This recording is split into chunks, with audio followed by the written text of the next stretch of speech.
In this video, I'll be breaking down a common misconception that many people have about doing music as a full-time career. I'm also going to be explaining a harsh truth about the music industry that a lot of you guys probably won't want to hear, but I think you should, so stay tuned.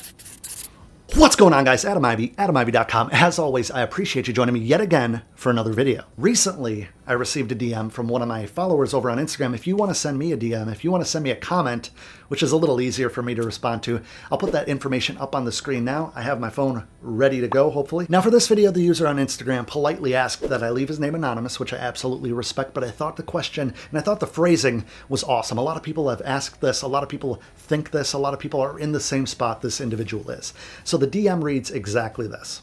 Hi Adam, I'm really enjoying your content, but I don't agree that you have to spend much time with the marketing stuff and social media in order to become a successful producer.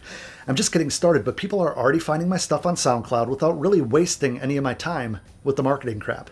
Good music will speak for itself. Just my 2 cents. I think what you're doing is great, so keep at it. Cheers. I appreciate the question. Now, over the past couple of years since I started making these videos, I've had a lot of comments and a lot of DMs with the same outlook, the same mindset on the business development side of things, the marketing side of things, the brand development side of things when it comes to building a career around music. And I'm not going to sit here and say that they're wrong per se. Oh, wait, yeah, I am. Now, a lot of people don't understand the music industry. They don't really understand what it's like to be an independent music creator, doing it full-time as a career. And I want to share a story with you that really directly ties in with this. This is something that I'm incredibly embarrassed of, and I've never actually shared publicly. I've never shared it on Facebook or any of my social media platforms, not in a YouTube video. And in fact, a lot of my close friends probably don't know this about me. See, what was my first passion? My first passion was football. In high school, I played football from 6th grade all the way up to my senior year, but I never really played. And there's a reason for that. I'm not sure if you're familiar with the term academically ineligible. I sucked at high school. It wasn't my strong suit. I focused all my time and effort on being in the gym, practicing, doing sprint drills, focusing on football, being hyper focused on it, and working. I had full-time jobs, part-time jobs since I was 12 and a half years old when I took my first paper out, and I've been working ever since. What I'm getting at is I focused all of my time and effort on football, but I didn't see the big picture. I didn't see what was holding me back. For years, I blamed the football coaches. For years, I blamed the athletic director. You held me back. F you. I was the second fastest kid in my high school. I remember a football practice in 10th or 11th grade. We were doing sprint drills. And it was our team was broken up into two groups. I was in one group and the other group was the other group. When the whistle blew, we had to run 30 or 40 yards and then do it all over again. And we did that a few times until this was the end of practice. And about 5 or 6 times in a row, I beat everybody.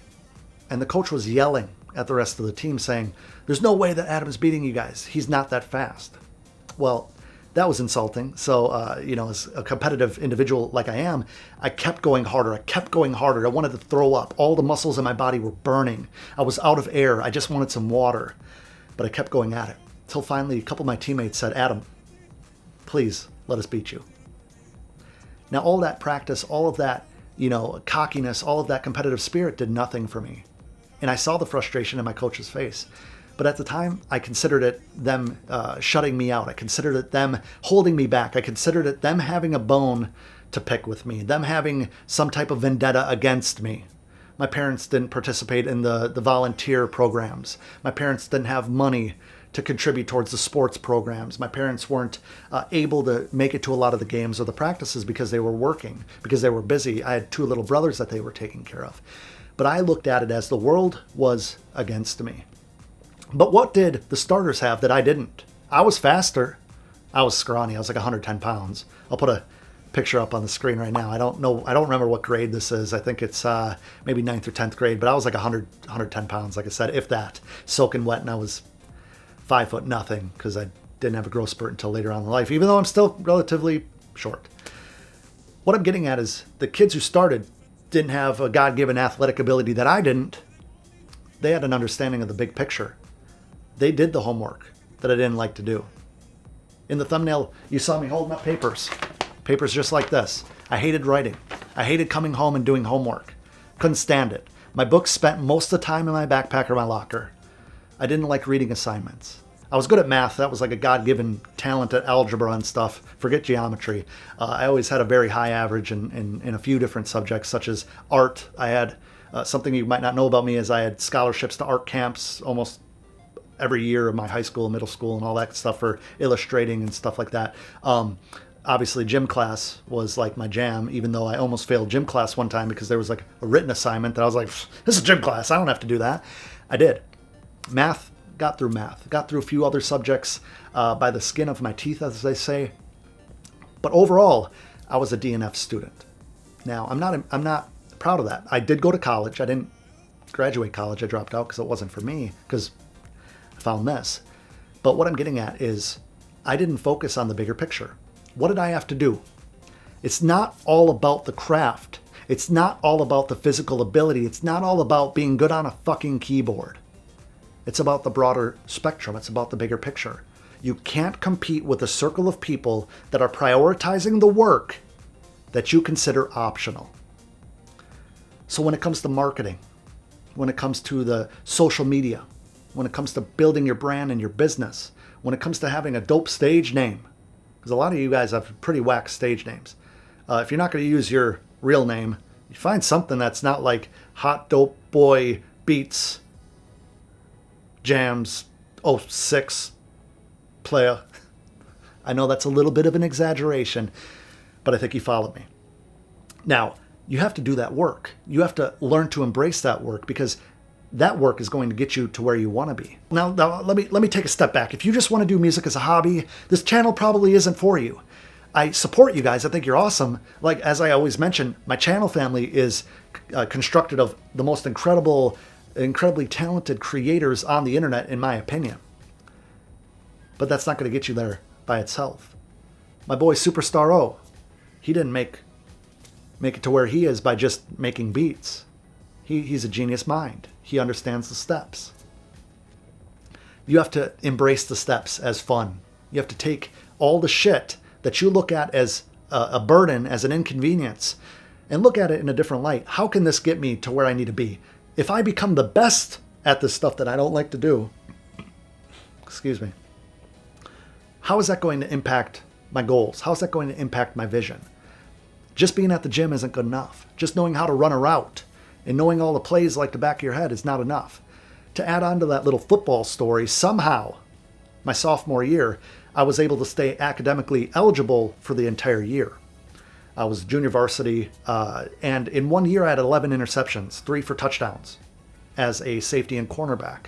I kind of found my niche. I realized as a super short guy that wide receiver was not the position for me, but kick returns, punt returns, that was like, in those moments, I could still remember plays. And I know I sound like Uncle Rico from Napoleon Dynamite. I'm living in glory days. Trust me, that's long done. I have like a bunch of herniated discs and stuff on my neck and back, and that's a whole different subject. But what I'm getting at is that 1 year of my life in 10th grade had so much impact on me.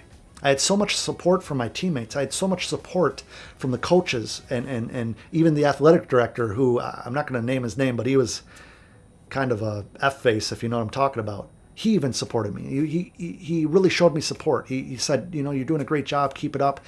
And then I let everybody down. I let everybody down my junior year when I didn't think homework was important. I was the type that would pass tests without studying. That was like, I don't have a photographic memory or anything, but that was my strength. I passed tests without studying, and that's how I kept afloat in a few different subjects, but not enough to stay academically ineligible. So people were disappointed in me, and I was so focused on me, I was so selfish that I blamed everybody else for my problems. Now, is this you in your music career? Is this you right now in your frustration? You really convinced yourself that this other stuff is not fun, therefore you're not going to spend any time? That good music is just going to magically get you discovered by itself? You're going to have people that stumble on your work, always, without doing any work. But I don't know about you, but I'd rather have 2,000 people find my work that I spent so much time on and really worked so hard on than 2 or 10 people that just accidentally clicked the wrong link and found you on SoundCloud. No offense to the guy who asked the question. Now, if you're still with me and have made it this far in the video, I got to start off by saying thank you. The YouTube analytics tells me that most people don't get this far, so if you have, you're already ahead of the game. Now, second of all, I'm going to ask for something. In the comments below, I want to know if you've ever had an epiphany, if you've ever realized that the world wasn't against you. Maybe you thought for the longest time, friends, family, coworkers, students at school, teachers were holding you back. And then one day you realized you were just making excuses. You were projecting your anger. You were projecting your frustration on someone else. And it was you, in fact, who were holding yourself back. I want to hear the stories. I want to hear if this video might have opened your eyes to something in the comments below. I read all the comments and I try to at least acknowledge them. If you don't want to leave a comment below this video because it's a little bit too vulnerable for you, I totally understand. I invite you to come over to Instagram and send me a DM. Like I mentioned in the beginning of this video, it might take me a while to get back to you, but I promise I will eventually. Or leave me a comment because I do see comments a lot more immediately on my photos over there. And if you haven't yet, I invite you to subscribe to the channel by clicking the red button over there. And if you want to become a BFF, if you want to become part of the channel family here, just click that little bell icon so you could be the first to be notified anytime I upload a video just like this to YouTube. And I love to connect with you guys, so as always, all my contact information will be in the description box below, including a long list of camera gear that I use to make these videos, in case you were wondering. So until next time, guys, you can find me at adamivy.com.